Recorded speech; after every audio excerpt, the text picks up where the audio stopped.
Parole désormais à Philippe Pomarède, qui préside l'Ordre des chirurgiens dentistes. Et vous allez nous expliquer aussi ces mêmes soucis d'équilibre démographique. Oui, tout à fait. Tu as les slides? Oui, tu peux envoyer la première. Bon, écoutez, d'abord, merci. Et en préliminaire, donc, pour les données que je vais vous communiquer, elles sont arrêtées en France au 31 mars 2015 et elles ont été toutes issues de la base de données extrêmement précise fournie par notre Conseil national. Donc, vous remarquez peut-être quelques différentiels par rapport à celles fournies par l'ARS, mais globalement et en termes de proportion, on reste à peu près dans les mêmes chiffres. Donc, tout d'abord, quelques mots sur les données générales en France. Il y a en France 41 795 praticiens en exercice, dont 57,9% d'hommes et 42,1% de femmes. Sur ce total de 41 975 praticiens, donc il y a 38 123 praticiens en exercice libéral, donc on a beaucoup parlé de ce contraste énormément de libéraux et peu de salariés, donc soit 91,2% de libéraux et 3 672 ont un exercice salarié ou classé divers, soit 8,8% du total. La slide suivante, merci. Donc maintenant, on va rentrer dans le vif du sujet, la démographie des chirurgiens dentistes en Île-de-France.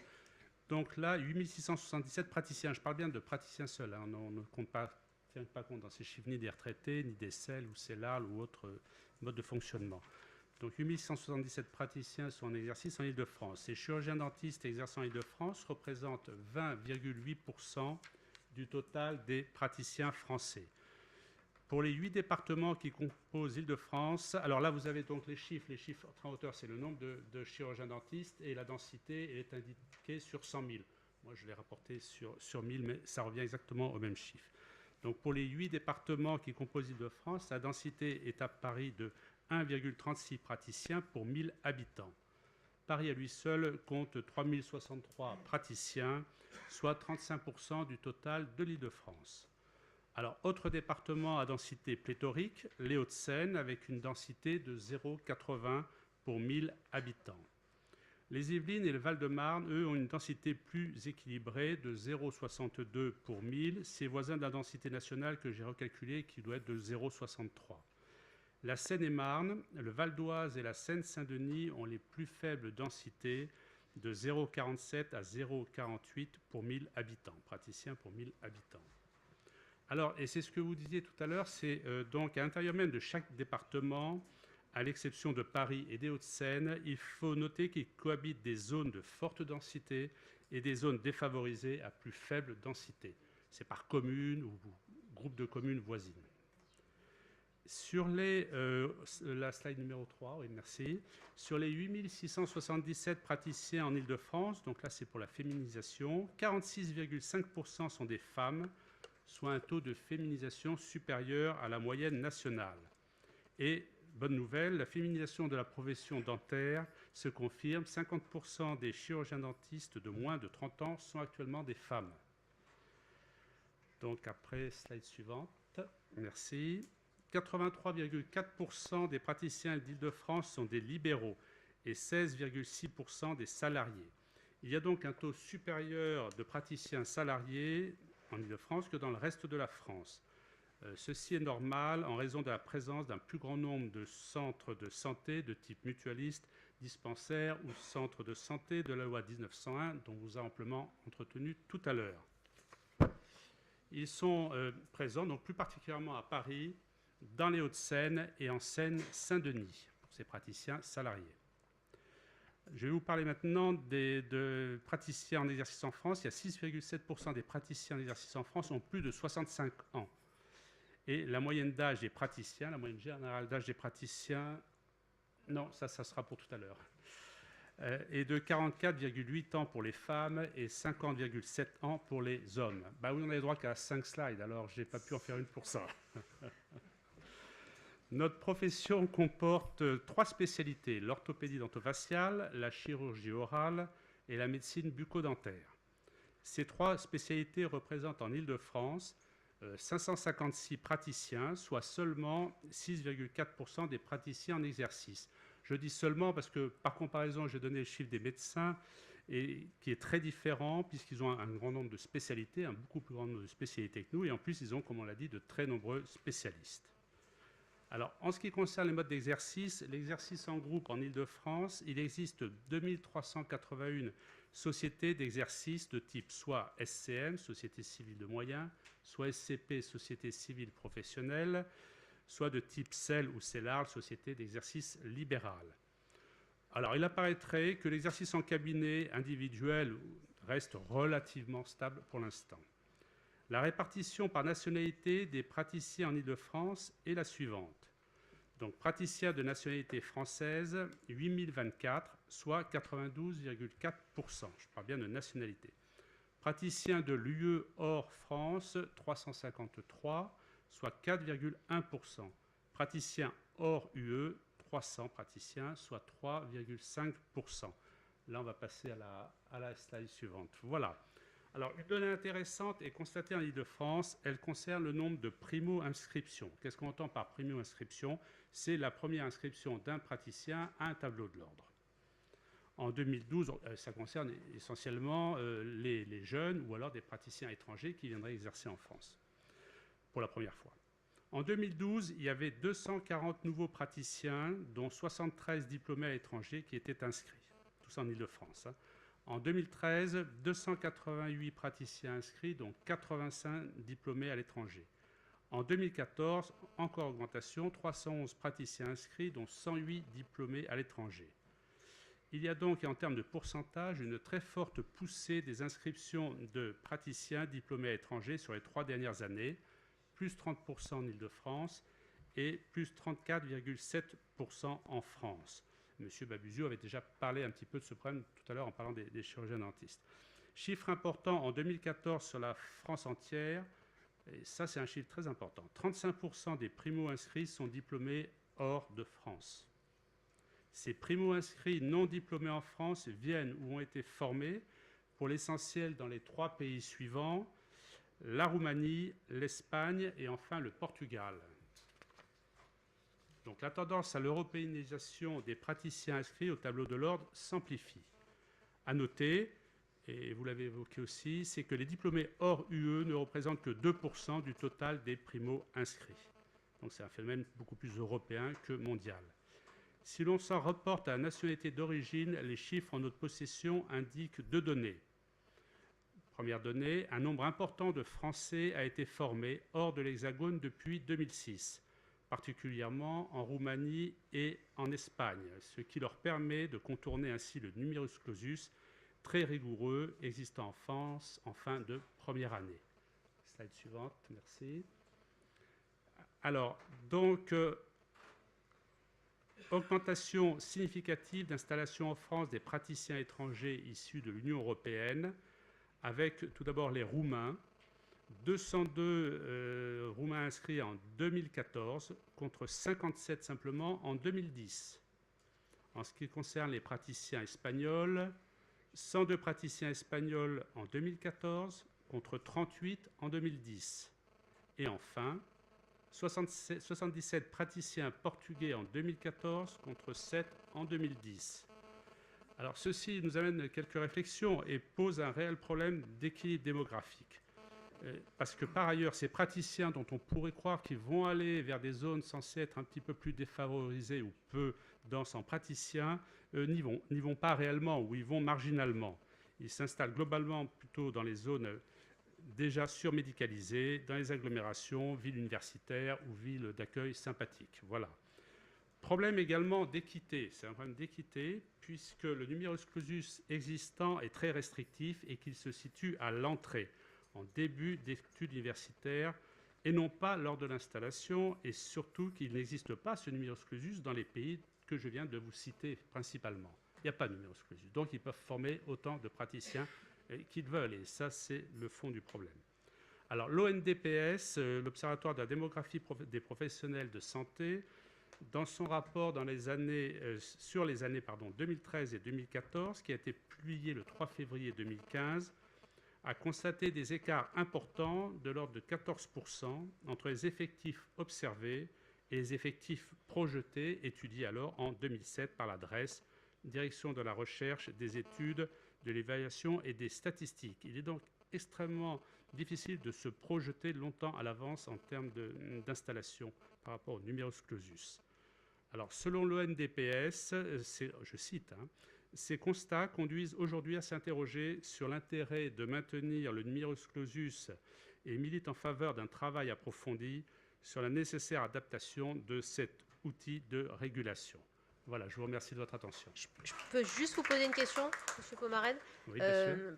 Parce que c'est peut-être évident pour vous, mais moi, je ne connais pas la position de l'ordre que vous représentez sur l'européanisation dont vous parliez. Est-ce que c'est une chance? Est-ce que c'est une inquiétude pour vous que c'est 35% de primo-inscrits? Non, non, ce n'est pas une inquiétude. De toute façon, l'Europe, ce sont des textes qui ont régimenté ça. Il y a la libre liberté d'installation entre les différents pays de l'Europe et il n'est pas question de refuser d'autres praticiens européens.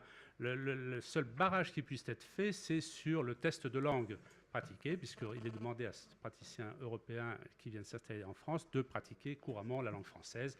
Et pour ça, dans les conseils départementaux, ils sont très vigilants. Et après, en cas de litige, on les règle au niveau des conseils régionaux de l'ordre. Non, c'est une chance, mais il ne faut pas, et ce qui semble particulièrement injuste, c'est que ce soit nos étudiants français qui passent par des études classiques françaises et un numerus clausus extrêmement difficile, Oui. soient pénalisés par rapport à des pays où il n'y a pas de numerus clausus. C'est un problème européen. Merci, M. Pomarède. C'est un sujet qui va vous réunir, de toute façon. Prochain intervenant, secrétaire général de l'Ordre interrégional des masseurs kinés. C'est l'organisateur aussi de cette journée, Éric Delézy. Organisateur avec un comité de pilotage qui comprend l'ensemble des ordres et qui a beaucoup travaillé pour cette journée. Je les en remercie. Alors, on va passer rapidement à un petit peu de démographie.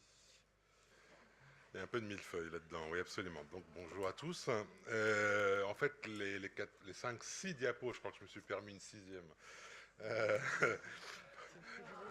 Ça a été toute la discussion des copies, combien faut de diapos par chacun, puis qui passe le premier, le deuxième, etc. Vous ne pouvez pas imaginer, c'était passionnant. Quelques chiffres sur quelques diapos, mais surtout des réflexions au fur et à mesure des diapos, et des chiffres que vous pourrez lire à peu près normalement vous-même.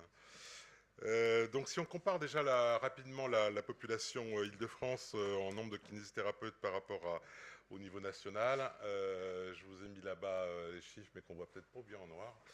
On représente grosso modo 14%, environ 14-15% de l'ensemble des masseurs kinésithérapeutes de France. Donc ça c'est à gauche, en bleu au niveau national et en rouge au niveau Île-de-France. Donc 77 000 pour la France et 11 900 pour l'Île-de-France.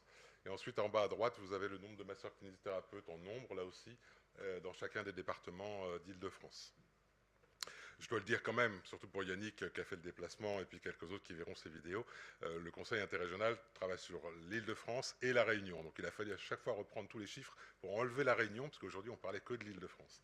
Mais voilà, je pense beaucoup à eux et les nombres sont un peu différents. C'est assez intéressant d'ailleurs. Je voulais juste dire par rapport à ça, en voyant le national à côté des départements, c'est que c'est bien la région qui est le bon échelon pour regarder et pour interpréter des chiffres sur la démographie. Les chiffres nationaux sont très intéressants, mais on parle de globalité. Les chiffres territoriaux sont très intéressants, mais ils sont vraiment différents, il faut les comparer avec d'autres. C'est bien en région qu'on va pouvoir un peu faire ce travail-là, essayer d'adapter au mieux la population des professionnels de santé aux besoins des patients. Notre ordre est très jeune, mais dès qu'on a regardé les chiffres réels de la profession, on s'est aperçu que, contrairement à ce que disait l'adresse et la DELI, on n'avait pas donc 110 000, le premier fichier qu'on nous a donné, masseurs kinésithérapeutes en France, parce que la DELI apparemment avait un peu oublié d'enlever les retraités, les décédés, etc. Et donc on est bien à 77 000 aujourd'hui professionnels, sans compter les sociétés d'exercice, par contre, que j'exclus totalement pour cet exposé. Attention aux décisions des pouvoirs publics sur des chiffres aussi erronés que cela, de l'ordre de 25%. Donc c'est important d'avoir un ordre aussi pour avoir une comptabilité des réels professionnels, que ce soit, je pense à la réserve sanitaire, mais je pense aussi à toutes les décisions qu'il peut y avoir dans chacune de nos professions en termes de santé publique et de soins à nos patients. La diapo d'après, elle parle de densité. Alors, c'est quoi une bonne densité? Parce qu'on dit, voilà, la densité nationale, elle est à, je ne vois même pas d'ici, 116, je crois, de tête. Est-ce que c'est bien 116? On n'en sait rien, voilà. Donc il va bien falloir regarder un peu les besoins des patients, et non pas le nombre de kinésithérapeutes et la densité. Il va falloir regarder un peu, pour le masseur kinésithérapeute en tout cas, de quoi, qu'est-ce que le masseur kinésithérapeute peut apporter aux patients.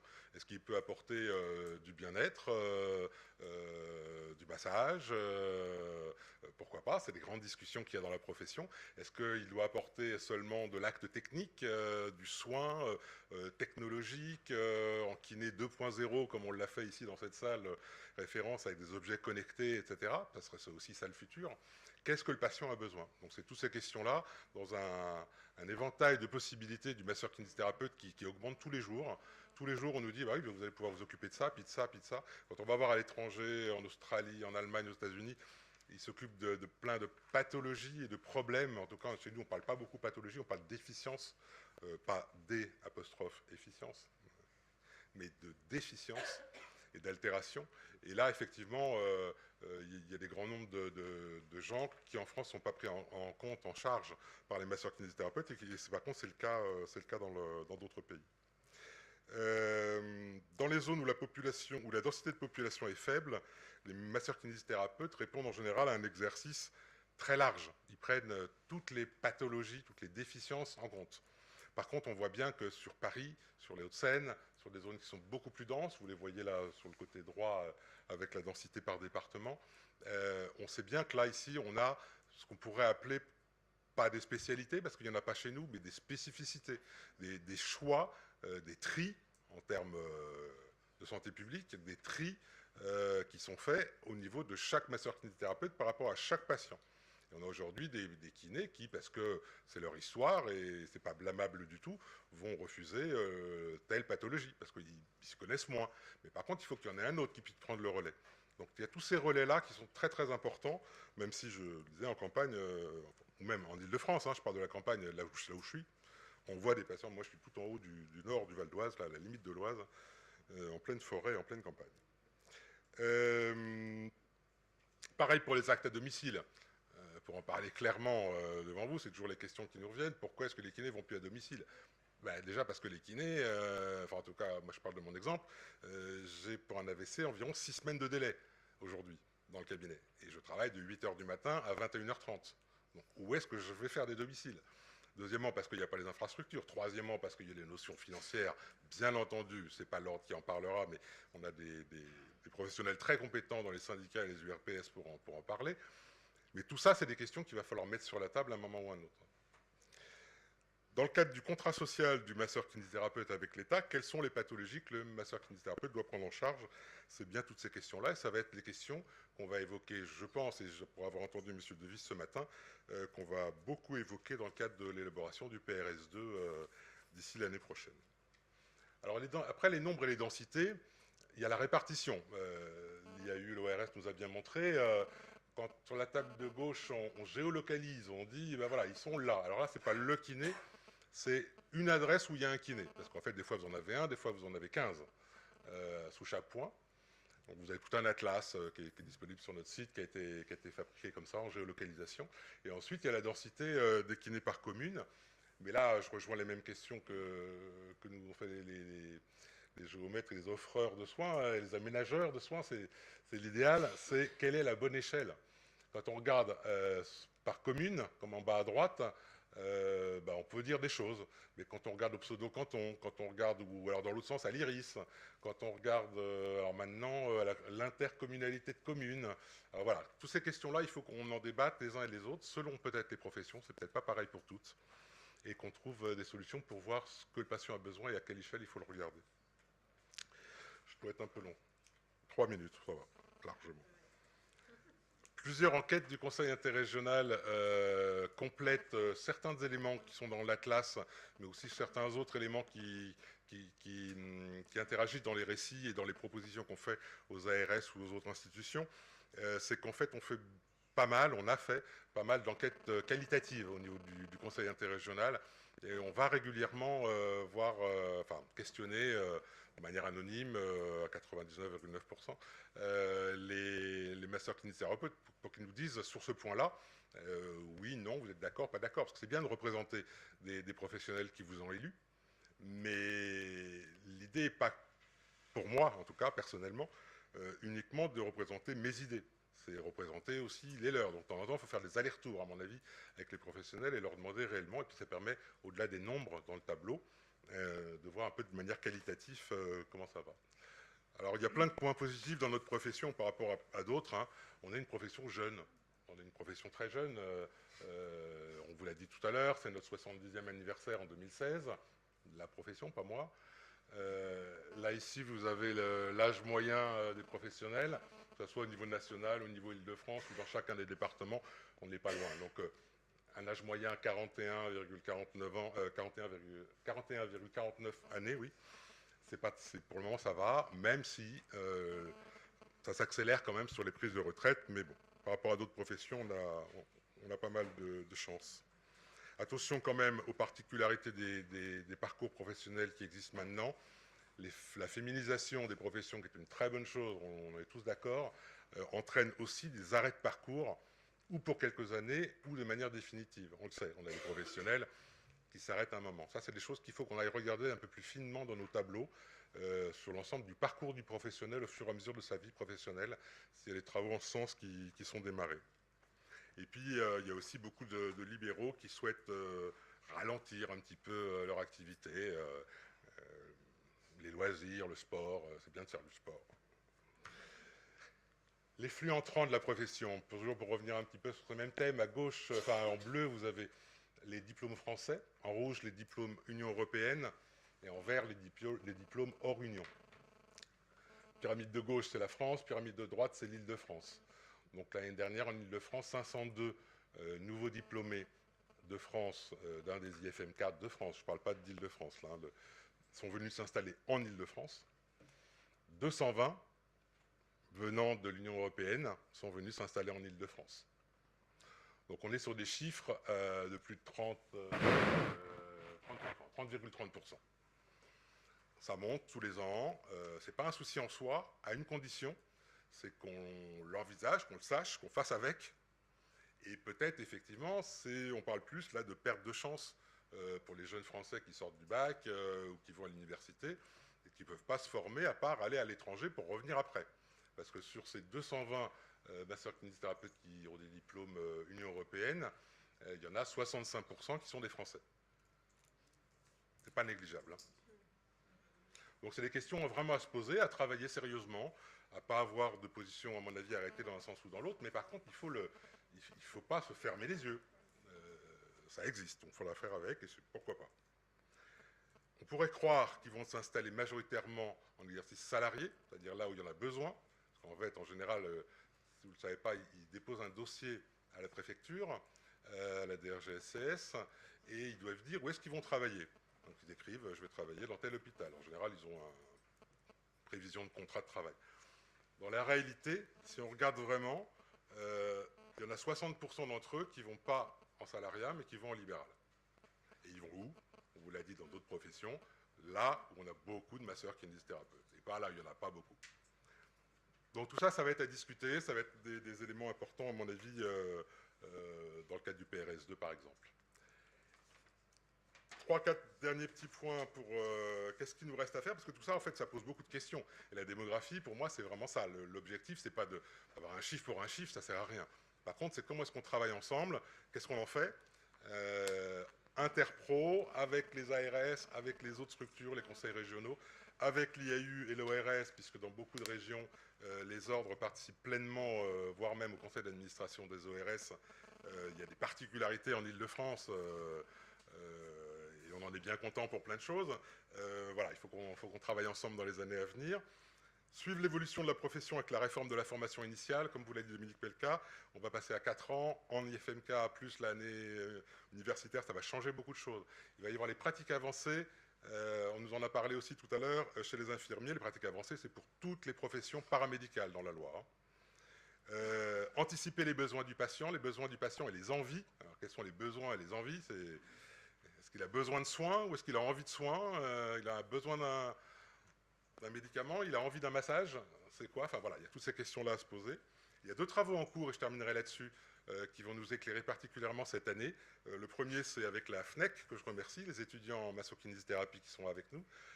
On a été voir cette année, c'est le début d'un travail, on va faire une cohorte, on a été voir 200 étudiants qui sont dans des instituts de formation de massokinésithérapie en Île-de-France. Il y en a 200 qui nous ont répondu, qui nous ont dit, voilà, au mois de mars, je souhaiterais, quand j'aurai mon diplôme, m'installer là au mois de juillet. Donc, et quelques autres questions, est-ce que j'ai été boursier, etc. Enfin, il y a beaucoup de choses aussi là-dessus, mais la FNEC est beaucoup plus pointue sur ces domaines-là, donc on les laisse le faire beaucoup mieux que nous. Mais par contre, moi, ce que je voulais savoir, c'est si vraiment ils s'installaient au mois de juillet, au mois de septembre, là où ils pensaient aller s'installer. Et où est-ce qu'ils vont? Et s'ils viennent en Île-de-France se former, est-ce qu'ils restent en Île-de-France, etc., etc. Donc on va refaire le point dessus tous ces gens-là. Ça n'a pas été une enquête anonyme. Ils ont été très, très gentils de répondre de manière nominative, pour qu'au mois de juillet, on regarde dans le tableau où est-ce qu'ils sont inscrits. Et puis on va regarder 4 mois après où est-ce qu'ils sont. Parce que s'ils ont fait que des remplacements, ils sont partis ailleurs. Est-ce qu'ils sont partis faire un peu de remplacement en salariat, puis qu'ils sont partis en libéral après? Bref, on va essayer de regarder une cohorte sur un parcours d'environ une année. Deuxième chose, et c'est le dernier, un regard conjoint avec la RS Île-de-France, avec un travail qui a été commencé il y a 15 jours sur les flux entrants et les flux sortants, avec Julien Galli et toute l'équipe de la RS Île-de-France. Sur les flux entrants, les flux sortants. Qui sont les kinés qui rentrent tous les ans en Île-de-France? À quel endroit? Et qui sont ceux qui sortent? Combien il y a de retraités? Combien il y en a qui partent vers une autre région? Donc ces travaux-là sont commencés. Les résultats seront pour la fin de l'année. Je vous remercie.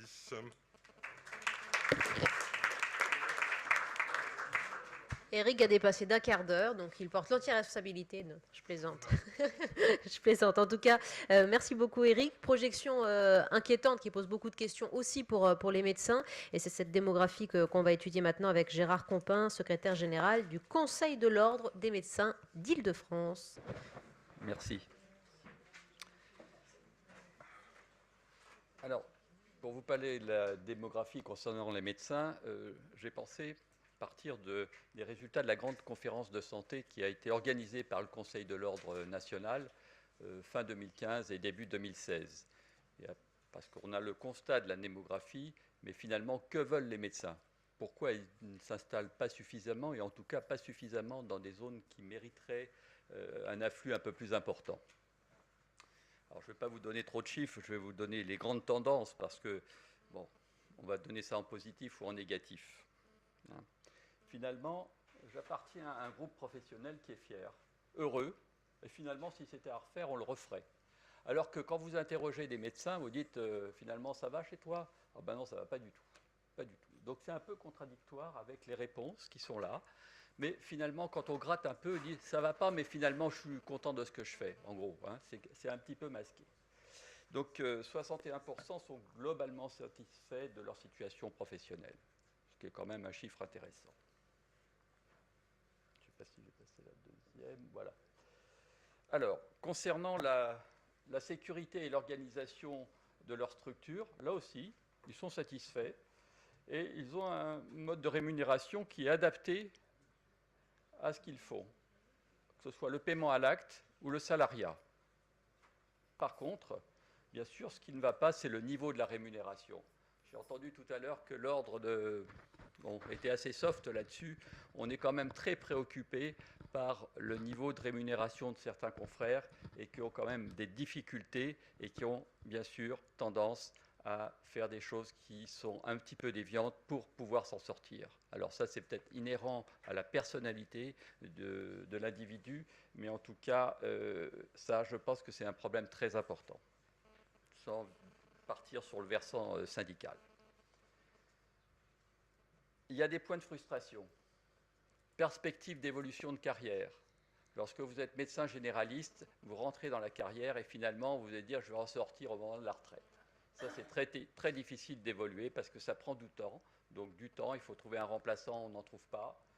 Ça coûte des sous et donc c'est un petit peu difficile. L'équilibre vie privée, vie professionnelle ne les satisfait pas. Et ça, c'est la tendance. Hein.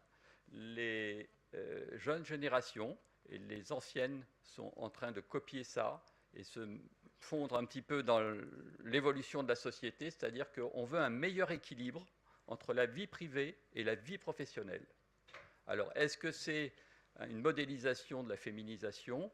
Je ne sais pas, mais je pense que finalement, ce n'est pas une mauvaise chose que d'aller vers cette tendance à partir du moment où la société organise la permanence des soins, ce qui est un autre débat. Ils ne sont pas satisfaits de la charge de travail. Tous ces items, ça peut peut-être donner des idées, des pistes de travail pour résoudre le problème de la démographie. Qualité de la relation médecin-patient, je dis bien aux autorités, ça, vous n'y touchez pas. Parce que le médecin est satisfait de cette relation et le patient aussi. Il y avait eu une enquête menée par l'Ordre national il y a une quinzaine d'années et on avait les mêmes résultats. Et donc cette enquête-là, elle a été faite sur 35 000 médecins. Enfin, 35 000 médecins qui ont répondu. Tous les médecins ont été sollicités. Ce qui est un échantillon quand même correct, puisqu'on a 200 000 médecins qui exercent, qui sont en activité régulière. Trop de contraintes. Ça, je crois qu'on a tous ce problème. Trop de contraintes. On a une mission de service public qui n'est pas reconnue. Les confrères qui participent à la PDSA, donc à la permanence des soins, le savent. Le risque médico-légal qui pèse. Donc à chaque fois que vous faites une ordonnance ou vous conseillez quelque chose, vous dites « mince, je fais ça, qu'est-ce qui va m'arriver ?» Et ça, nous sommes très bien placés au niveau de l'ordre régional, puisque nous abritons, entre guillemets, comme d'autres ordres, la première instance, la chambre disciplinaire de première instance. Nous avons eu sur 2015 à peu près de 380 plaintes voilà, qui ont donné lieu à peu près à 120 sanctions. Et donc ça, ce problème qui pèse, ce problème médico-légal, donc ça, ce sont des sanctions d'ordre professionnel, mais enfin, vous avez tout ce qui est civil ou pénal derrière aussi. La responsabilité. Alors ça, je dirais qu'on ne peut pas être médecin sans être responsable. Ça, il faut en être conscient. Et les 35 000 médecins ont pensé en majorité que l'exercice était plus difficile qu'il y a 10 ans et qu'ils se plaignent d'un exercice isolé. C'est pour ça qu'on a une tendance à glisser très, très nettement vers les maisons pluriprofessionnelles. Alors, on est favorable dans la profession aux passerelles entre les spécialités, entre la médecine ambulatoire et la médecine hospitalière, qui souvent s'opposent, encore, et puis les structures regroupées. Donc on parle de maisons interprofessionnelles, vous le savez tous, c'est kiné, pharmacien, dentiste, médecin, sage-femme, etc. J'en oublie, veuillez m'excuser. Mais enfin, toutes ces professions peuvent se regrouper.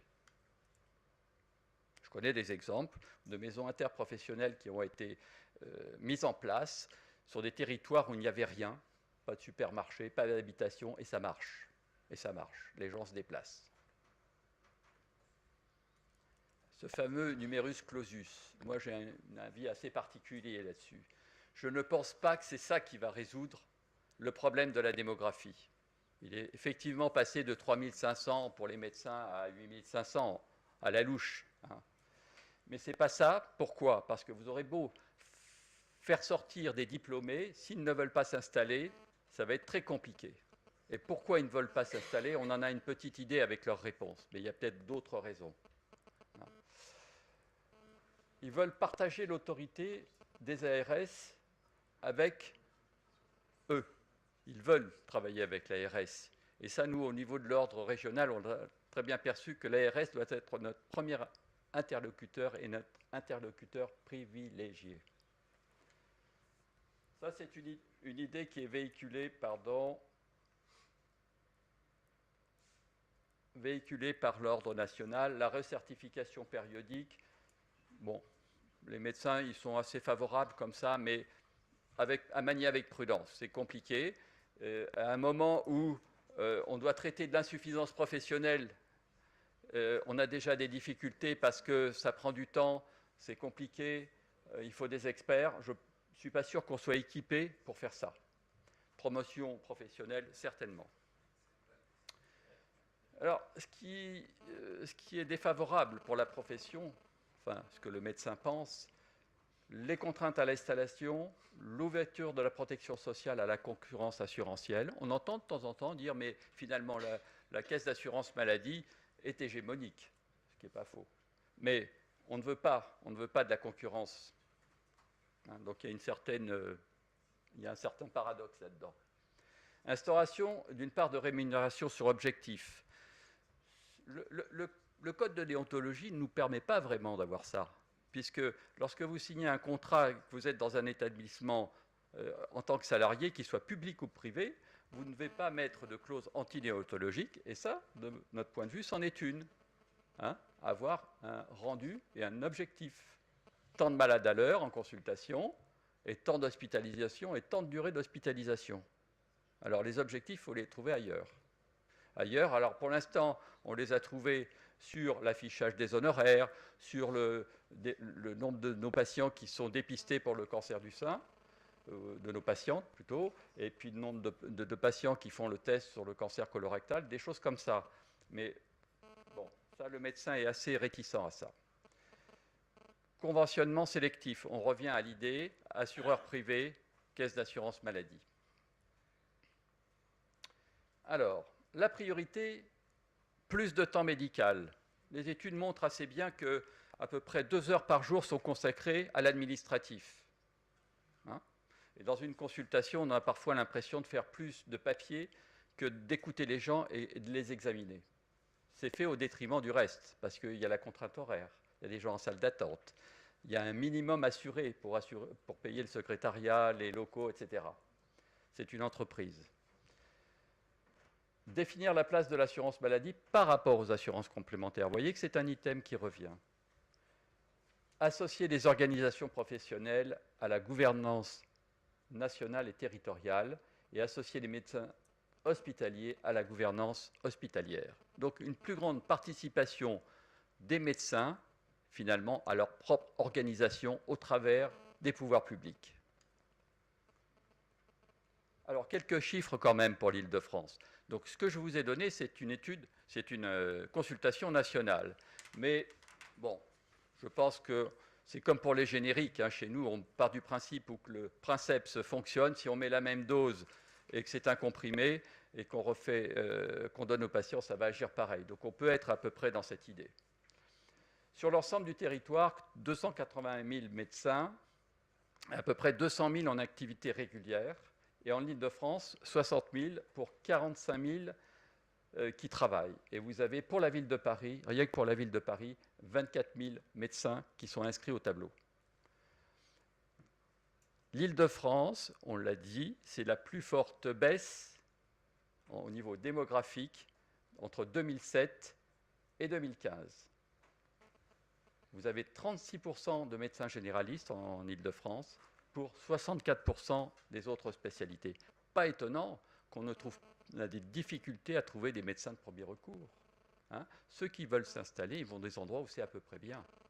Et avec mon président, nous sommes allés au début de l'année, invités par l'Association des maires d'Île-de-France, pour parler de démographie. Et on a eu la surprise d'avoir autour de la table un maire d'une commune de 2500 habitants et un adjoint au maire à la santé d'une commune de 100 000 habitants, limite à Paris. Même problème. Problème d'installation, de renouvellement des professionnels de santé et des médecins en particulier. Pas forcément pour les mêmes raisons, mais en tout cas les mêmes difficultés. 63% des médecins en Île-de-France sont des salariés, 37% des libéraux et des mixtes, ça a été dit. Hein, il y a plus souvent de médecins salariés, notamment avec Paris. La densité médicale, vous voyez que l'Île-de-France était à 372,1 en 2007 et est passée à 346 en dessous de PACA. Il vous reste une petite minute, monsieur Compin. Oui, c'est la dernière, ça va très bien. Voilà. Donc 60 000 médecins, 45 000 d'actifs, en activité régulière 41 000 et 15 000 retraités. Alors, quand on regarde les inscrits au tableau en Île-de-France, on se rend compte que finalement, ça ne baisse pas beaucoup. Oui, mais vous avez les actifs qui diminuent et les retraités qui augmentent. D'accord ? Et parmi les actifs, vous avez des retraités actifs. J'ai le souvenir d'un ministre de la Santé précédent, on était un certain nombre à l'écouter religieusement. Il a dit, mais attendez, ne partez pas, je compte sur vous quand vous serez à la retraite. Ça voulait bien dire ce que ça veut dire. Le choix de la première inscription se fait à 76% pour être salarié, 5% en libéral. Et ça rejoint parce que depuis 2006, depuis 6 ans, au Conseil régional, nous avons mis en place une commission en partenariat avec l'Éducation nationale, et nous allons dans les établissements scolaires, donc les lycées. Et on a pour cible les élèves de première et de terminale, pour les aider dans leur choix APB, vous savez, hein, la moulinette qui vous dit vous allez aller là, vous allez aller là. Et donc on leur expose pendant 2 heures, c'est un débat, on leur expose le cursus des études médicales. Et quand on fait le petit sondage à la fin, qui veut être médecin libéral? Vous en avez 2, et puis qui veut être médecin salarié, c'est le reste. Donc c'est quand même un petit peu embêtant. Et nous sommes quelques-uns à faire ça. Alors c'est un panel, c'est pas tous les lycées que nous avons fait en Île-de-France depuis 6 ans. Mais enfin, on a un certain nombre et c'est quand même inquiétant. Parce que là, on va, monsieur, j'ai oublié son nom, l'orateur en premier, là, monsieur BBB. Monsieur Pomaren. Oui, c'est ça. L'a bien dit, on a le choix entre 2 alternatives et il y en a une qui est la médecine d'État. La médecine d'État, on va plutôt vers un salariat. Donc voilà, il y a un choix à faire. On peut être très bien dans une médecine d'État, on peut être moins bien dans une médecine libérale si elle est mal organisée. Et l'inverse est vrai. Donc je ne donnerai pas mon avis là-dessus, mais je pense que chacun doit avoir conscience de ça. L'âge des médecins généralistes en activité libérale ou mixte, 60 ans ou plus d'un tiers, 35% en Île-de-France, 40 ans ou moins, 10%, dont 64% de femmes. Je crois que la distinction entre femmes et hommes, dans quelques années, va se gommer. On m'a déjà demandé, finalement, qu'est-ce que ça vous apporte? Moi, j'ai l'expérience de mon cabinet, on est 6, et quand je me suis installé, il y avait une femme. Maintenant, on n'a plus que 2 garçons. D'accord? Donc, et ça marche aussi bien. Sinon mieux, parce que les femmes sont mieux organisées. Voilà, c'est ma conclusion. Merci, Monsieur Compin. Je retiens votre analyse sur le numerus clausus qui fera peut-être réagir nos 2 dernières intervenantes. J'ai donné la parole à Geneviève Dupire qui représente les pédicures et les podologues. Vous avez aussi des perspectives intéressantes à nous donner pour la région Île-de-France sur l'état des lieux, des statistiques de cette profession et c'est pas tout à fait brillant. Oui, non, moi, je me suis rendu compte, j'avais un petit peu peur du sujet sur le tissu économique et en faisant mon topo, je parle pratiquement plus de l'économie et tout. Je ne vais pas trop vous abreuver de chiffres, mais on a des contraintes aussi dans notre profession. On se sent trop nombreux. Alors, est-ce qu'on est vraiment trop nombreux? Est-ce que c'est un ressenti des professionnels? Y a-t-il des failles? Bon, vous en avez tous un petit peu parlé. Pour nous, on comptait il y a quelques années qu'il fallait un pédicure-podologue pour 10 000 habitants afin qu'un cabinet tourne bien. Alors c'est vrai que la population vieillit, que les demandes sont plus nombreuses, mais on tombe quand même maintenant dans notre région Île-de-France à un ratio moyen de 5 200 habitants pour un cabinet de podologie. Donc c'est la moitié de ce qu'on comptait avant. Et il faut savoir qu'entre 2010 et 2015, le nombre des podologues augmentait de 16%. Et que cette tendance va perdurer, puisqu'il y a beaucoup de facteurs qui entrent en synergie pour dégrader cette situation de pléthore de professionnels. Il y a la concentration des instituts en Île-de-France, et avec certains instituts qui ne respectent pas le quota d'étudiants qui leur sont alloués. Et donc 60% des étudiants français sont formés à Paris. Évidemment, ils s'installent dans la capitale qui est quand même plus attractive que la grande campagne. Et la disparité aussi entre le nombre des départs en retraite. En Île-de-France, il y a une 50aine de départs en retraite pour 615 jeunes diplômés.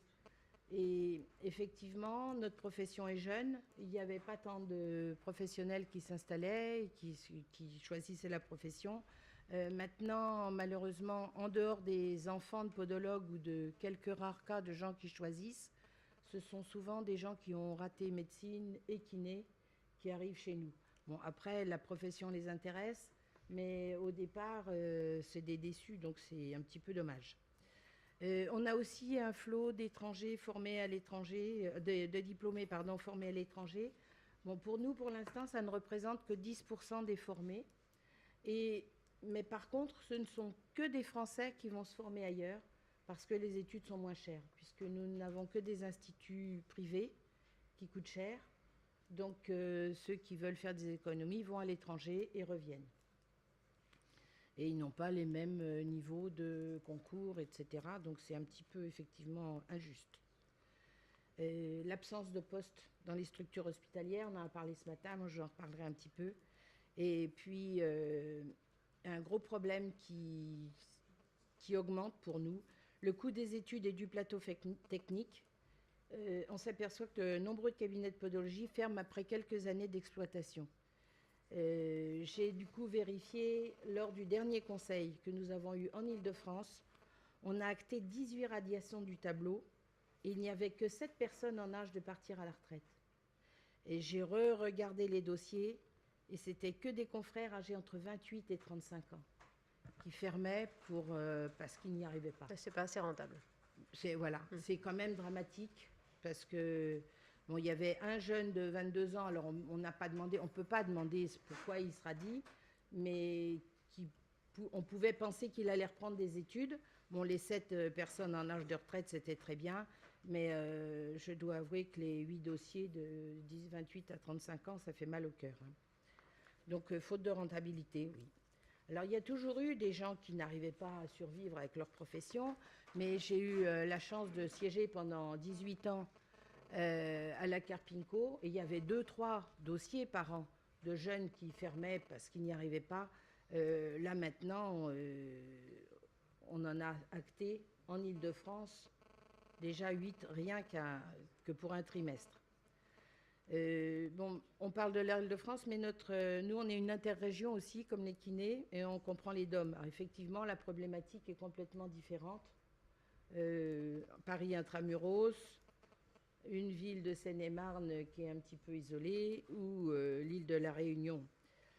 Et donc, si à Paris, il y a un podologue pour 3200 habitants, en Guyane, c'est pour 23 000. Alors, effectivement, le chaussage n'est pas le même, donc peut-être pas les mêmes probabilités non plus. Par contre, pour essayer de survivre, on a à l'ordre, on a un logiciel qui s'appelle Podemo et qui peut aider les jeunes qui veulent s'installer à voir où est-ce qu'il y a de possibilités d'installation, pas trop près de confrères, avec des... Ça aide bien. C'est-à-dire qu'avant ce logiciel, il n'y avait rien. Avant ce logiciel, il n'y avait rien. Et justement, avec les numéros Adélie, où les gens ne disaient pas qui se radiait ou n'importe quoi, on n'avait aucune visibilité de la profession.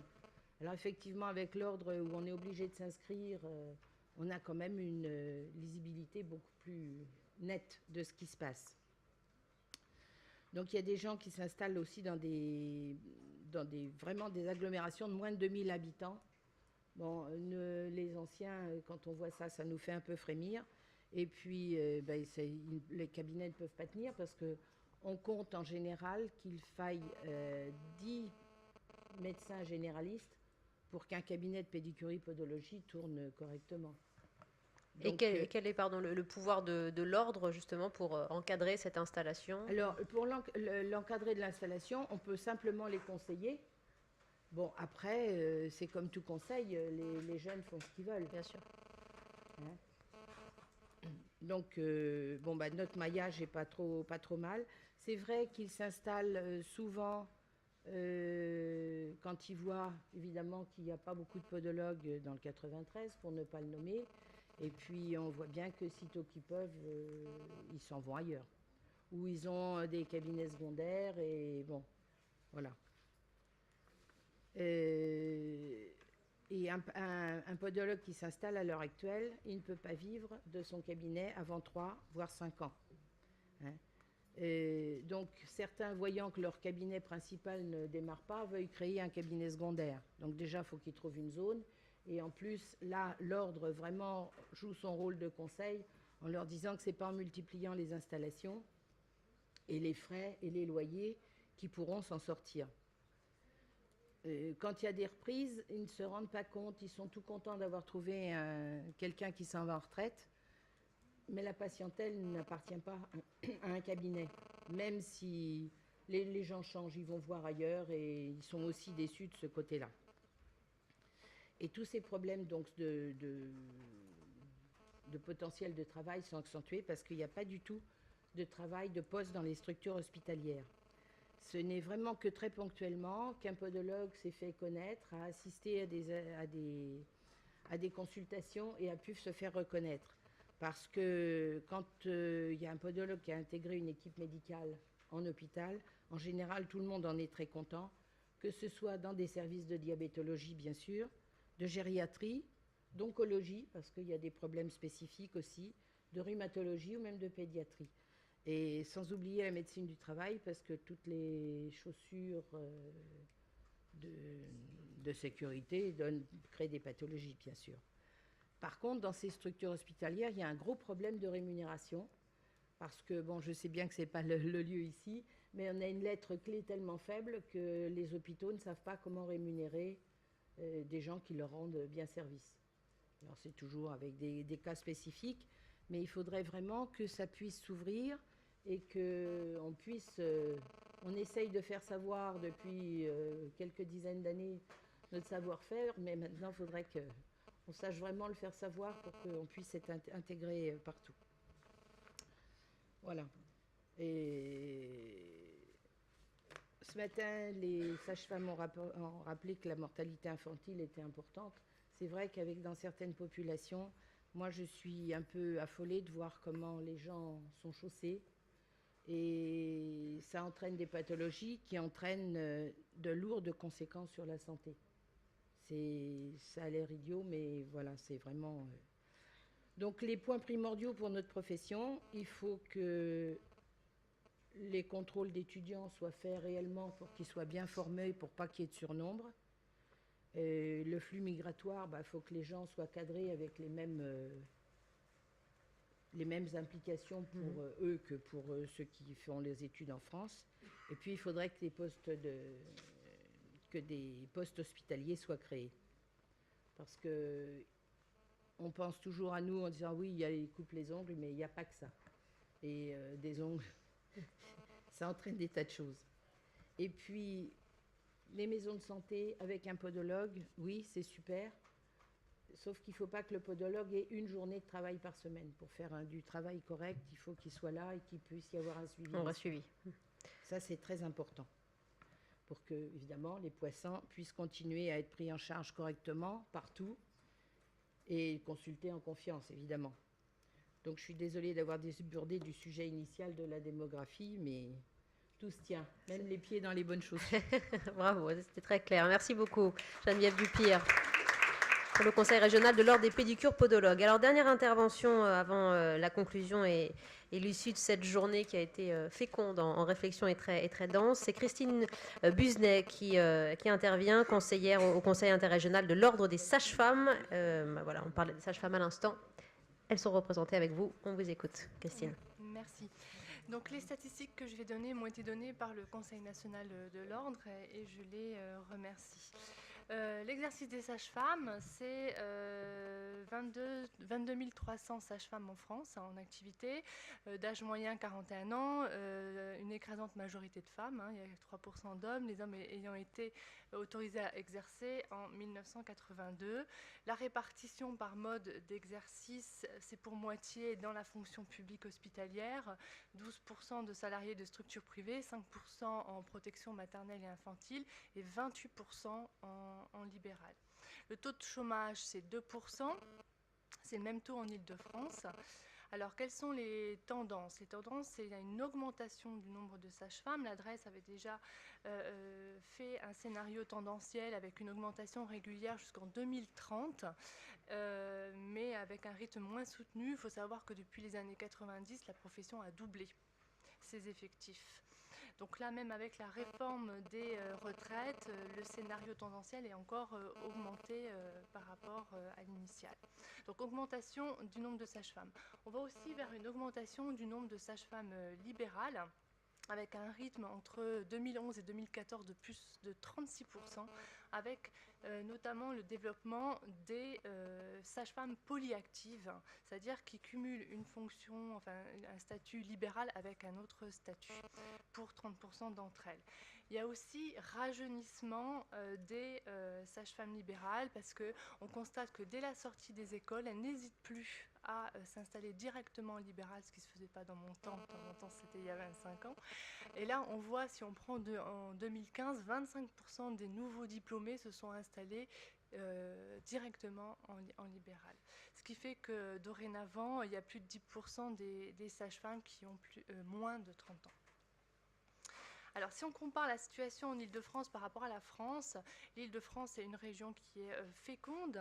Le taux de natalité est supérieur à celui de l'ensemble de la France. Il est à 2,02, avec bien sûr des grandes disparités. Paris, le plus bas, à 1,59 enfants par femme, et la Seine-Saint-Denis, record, à 2,42. Donc, à elle seule, l'Île-de-France, c'est 22% des naissances françaises, et pour 16% des sages-femmes françaises, c'est-à-dire à peu près 3600 sages-femmes sur l'Île-de-France. Si on regarde la densité de sages-femmes pour 100 000 naissances, la densité de sages-femmes en Île-de-France est la plus basse, avec la Picardie. Si on regarde par département, où est-ce que la densité est la plus haute, c'est Paris, les Yvelines, les Hauts-de-Seine, avec dans le bas du tableau la Seine-Saint-Denis, comme tout le monde. Voilà, la Seine-et-Marne et la Seine-Saint-Denis, bonne dernière. Le nombre de sages-femmes libérales en Île-de-France connaît aussi une croissance très rapide depuis 10 ans. On s'attend à un doublement des effectifs depuis 2011.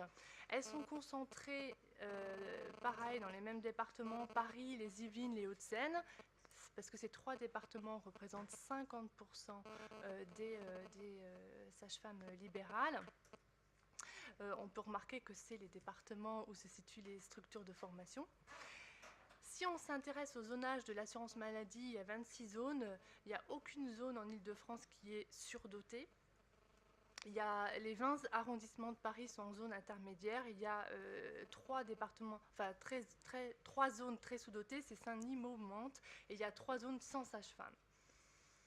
Concernant l'origine des diplômes, c'est 7,5% de diplômes au niveau, des diplômes étrangers au niveau national, 12,7% en Île-de-France, c'est presque le double.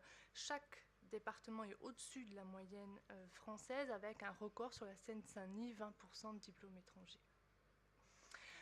La formation en France, c'est 35 structures de formation qui délivrent un diplôme d'État reconnu grade master, qui est délivré par université. Le numerus clausus, c'est 1005 places en 2016. Il y a eu une augmentation très importante dans les années entre 2000 et 2005, ça a pris 300 places pratiquement, et là c'est stable depuis une dizaine d'années. Il y a une perte de 10% entre les abandons, les échecs, la réorientation et les professionnels qui n'exercent pas en ayant le diplôme, donc à peu près 10%. Il existe des passerelles entrantes et sortantes, 25 places sur l'ensemble de la France, et un quart des passerelles seront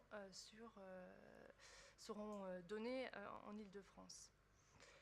Alors, la situation en Île-de-France sur la formation, c'est la région, c'est le conseil régional qui agrée et finance les structures et qui répartit le quota entre les différentes structures de formation. Il y a 4 structures de formation sur les 35 en Île-de-France. Ça représente à peu près 600 étudiants et 121 diplômés par an. La problématique de la formation, c'est surtout sur la demande de stage. Les Françaises qui contournent la PACES et son concours hyper sélectif et qui font leurs études en Belgique, font les stages en France et exercent ensuite en France. Alors la question du numerus clausus, elle est cruciale actuellement, mais on voit que à partir de ce que je viens de dire, la profession et les modalités d'exercice sont en mutation qualitative et quantitative. Il y a la libre circulation des professionnels en Europe, il y a un numerus clausus en France, et il y a un dispositif de régulation des installations pour les libérales depuis 2011. Donc le conseils de l'ordre interrégional, on participe au comité régional de l'ONDPS et on se positionne sur le maintien ou non du numerus clausus. Cette année, la décision a été prise de maintenir le numerus clausus. Il y a un rapport de l'ONDPS qui va sortir sur la démographie des sages-femmes qualitatives et quantitatives fin avril. Est-ce que c'est le numerus clausus qui explique qu'en Île-de-France, la densité des sages-femmes est la plus basse, par exemple, ou pas? C'est-à-dire qu'en Île-de-France, il y a 16% des sages-femmes. Ça représente à peu près le pourcentage du nombre de formés. Mhm. Donc on a l'impression qu'en fait, l'Île-de-France absorbe ces diplômés. D'accord. Maintenant, on n'a pas, et c'est ce que je veux dire, on n'a pas finalement de données pour savoir est-ce qu'il y a une fidélisation, est-ce que ça correspond à une fidélisation ou pas des diplômés. En tout cas, les chiffres semblent le démontrer. Le numerus clausus, qui est donc la question actuelle de la profession, donc il n'y a pas de réponse évidente, on l'a vu avec les différents intervenants, puisqu'il y a des causes pour répondre à cette question, on voit qu'il y a des causes plurifactorielles, les indicateurs se trompent parfois, on a des statistiques qui sont parfois imprécises, et notamment pour nous qui ne dissocient pas les professionnels en multi-activités et les sous-activités subies, par exemple.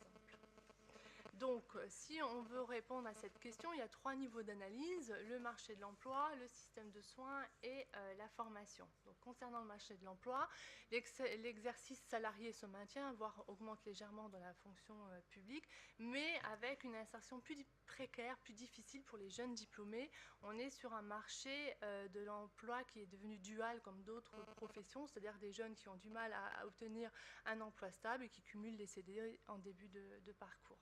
Alors, ce qui serait intéressant, c'est de mieux connaître les perspectives d'emploi dans les établissements de santé. Donc, on voit que la variable d'ajustement chez les sages-femmes, ce sont les sages-femmes libérales, et donc il faut réfléchir à la bonne densité de sages-femmes libérales sur le territoire. Comme dit Martial Fraisse tout à l'heure, nous aussi on veut de l'herbe verte, donc il s'agit de garantir un niveau d'activité et de revenus soutenables pour les professionnels, et donc il faudrait analyser plus finement la dynamique de l'emploi et de l'activité libérale, en sachant que l'activité de gynécologie de prévention est amenée à se développer. Il y a des interrogations aussi par rapport au zonage. Il y avait un rapport qui avait été commandité par l'URPS et l'ARS qui conclut à la nécessité d'ouvrir une réflexion sur le paramétrage de ce dispositif de régulation, parce que le découpage en zones s'appuyant sur les zones d'emploi de l'INSEE, qui est retenu actuellement, paraît peu pertinent finalement et pas toujours en cohérence avec les cadres régionaux d'analyse de l'offre de soins et des territoires de santé. Il semble que c'est la géographie en fait des zones qui soit en cause, et il semble aussi que l'Île-de-France nécessite une analyse spécifique en tant que métropole, avec effectivement quelque chose qui est difficile à découper, et qu'il faille analyser la densité de Paris et de la Petite Couronne autrement que les départements plus limitrophes. Il vous reste une petite minute. Alors, bon, il faudrait aussi prendre en compte l'offre de soins complémentaires, revoir l'indicateur de densité par nombre de naissances qui est pris pour le jeune âge et l'extrapoler à la patientèle possible, c'est-à-dire aux femmes de 15 à 64 ans. Les sages-femmes, et bien sûr, elles ont la capacité de prendre le tournant de l'ambulatoire qui est voulu par les pouvoirs publics, puisqu'elles ont toutes compétences en premier recours et pour prendre en charge les patientes. Il faudrait savoir aussi quel est le niveau de soins réellement donné. Et là, c'est l'enquête périnatale qui nous donnera entre ce qui est prévu et ce qui est réellement fait. Donc, je pense qu'il y a une marge de manœuvre. Au niveau de la formation, il est important que désormais, on connaisse mieux l'insertion professionnelle d'une façon qualitative et quantitative, justement pour votre question de fidélisation par rapport à une région, mais aussi pour voir combien de professionnels prennent la profession de sage-femme comme une étape combien après vont dans d'autres métiers ou au fond de la recherche et des masters pour valoriser aussi la science maïeutique. Et je conclurai, comme le Lancet, la revue internationale très connue, qui dit qu'il faut investir sur les sages-femmes dans les pays pauvres, mais dans les pays riches, et que c'est le meilleur investissement pour assurer des soins de qualité et au meilleur coût, et qu'il faut qu'on réfléchisse ensemble pour améliorer les indicateurs de périnatalité en Île-de-France et en France et en Europe. Voilà ce qui est le but des professions de santé, améliorer les indicateurs. Merci beaucoup Christine Bizelet pour les sages-femmes représentées. Alors il nous reste 3 minutes, le temps de 3 questions, d'une longue question, une longue réponse. Madame, alors vous voulez bien vous lever, on va vous apporter le petit micro pour que vous soyez filmée et enregistrée. Mademoiselle, merci. Bonjour. Je suis Sophie Guillaume, moi je suis présidente du Collège national des sages-femmes de France, donc je ne suis pas du tout une casquette ordinale. J'ai trouvé tous vos propos pertinents et intéressants, et j'ai envie de poser une question, mais je ne sais pas à qui la poser, parce que je crois que tout le monde est en capacité d'y répondre. Par rapport à la présentation initiale, il semble qu'il y ait une dotation quand même Île-de-France importante sur presque toutes les catégories de professionnels, avec des zones surtout hyper surdotées et des zones sinistrées. Par ailleurs, on sait que la population d'Île-de-France, et tu l'as dit Christine, on a de la grande précarité aussi. La précarité, c'est une urgence sanitaire. Et au regard des densités de population et des densités de professionnels médicaux, on n'est pas du tout dans une accessibilité aux soins satisfaisante pour un pays comme le nôtre. Et ce matin, la déontologie, l'éthique étaient quand même les grandes valeurs, les grandes missions de l'ordre. Donc j'ai envie de vous poser cette question, qu'à l'issue d'une journée comme celle-ci, quel rôle comptent jouer les ordres, le CLIOR, pour apporter une meilleure régulation, gage sans doute de plus d'efficience et d'amélioration des résultats de santé. Merci madame. Alors, choix crucial. Eric, pour le CLIOR. Plusieurs ordres, on en parlait déjà ensemble. L'idée sera peut-être, ça sera évoqué dans les prochains mois rapidement par le CLIOR, on fera un petit peu le débriefing de cette journée.